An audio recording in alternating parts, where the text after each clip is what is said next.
The Galactic Council chamber fell silent as the heavy doors swung open. Commander Jakara of the Valorian Peacekeeping Force stood frozen, her translucent skin paling to an ashen gray as three humans entered. They weren't wearing their usual diplomatic attire.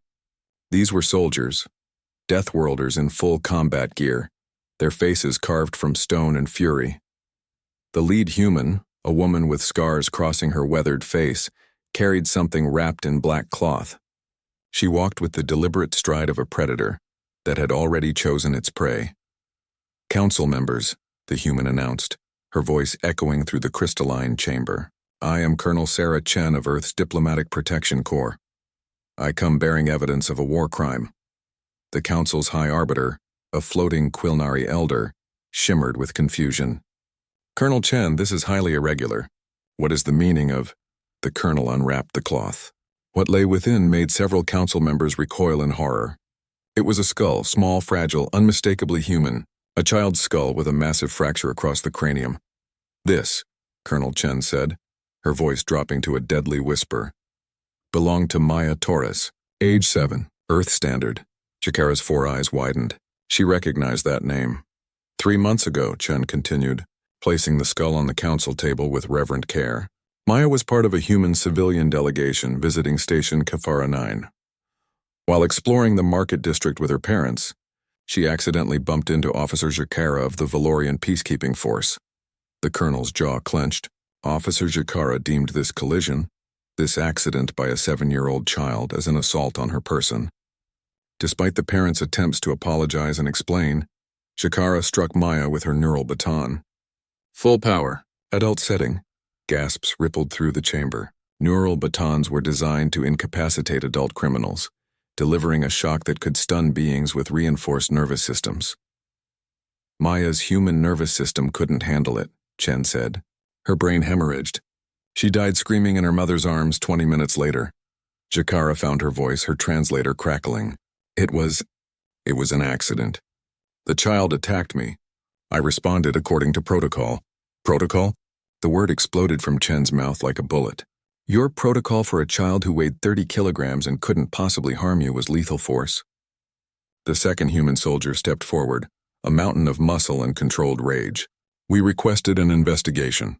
Your Valorian authorities declared it a justified response to aggression. Case closed. No charges filed. Because to you, the third human added, her voice cracking with grief, we're just Deathworlders. Violent, aggressive, dangerous, so when our children die at your hands, you assume they must have deserved it? The High Arbiter floated closer to examine the skull. The fracture was horrific, a spiderweb of broken bone spreading from the point of impact. No forensic expert needed. This child had been killed with overwhelming force. Commander Jakara, the Arbiter's voice resonated with authority. Is this account accurate?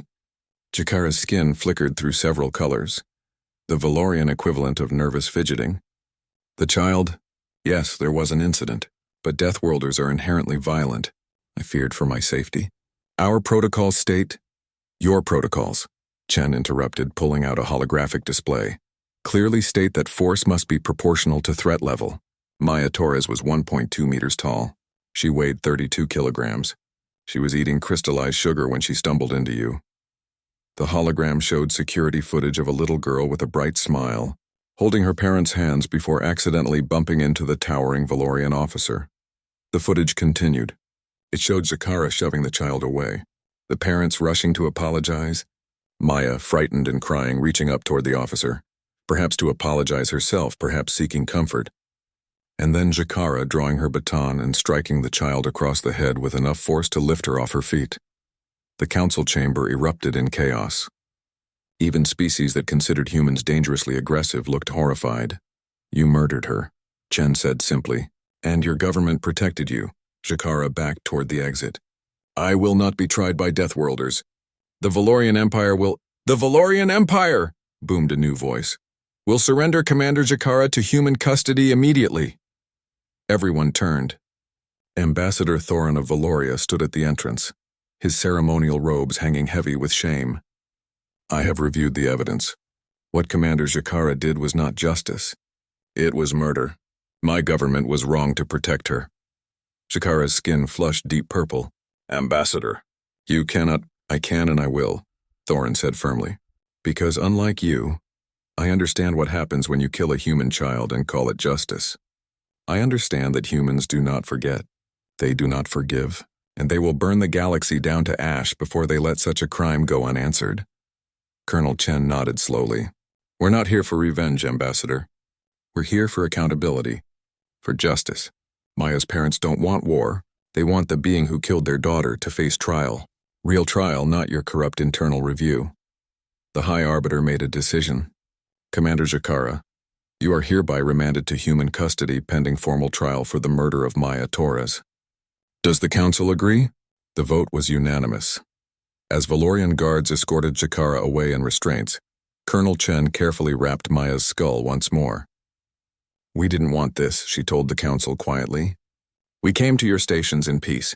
We sent our families, our children, because we believed we'd all moved past violence. We believed you when you said the galaxy was civilized.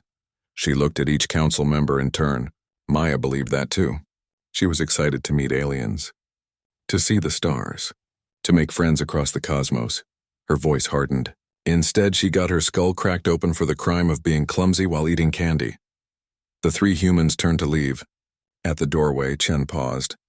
We're still willing to believe in a civilized galaxy. But understand this, harm our children and you'll learn why we're called Deathworlders. Not because we're mindlessly violent, but because we remember, we endure, and we protect our own. Even if that means delivering their bones to your door and demanding you finally see them as people. The doors closed behind them, leaving the council in heavy silence.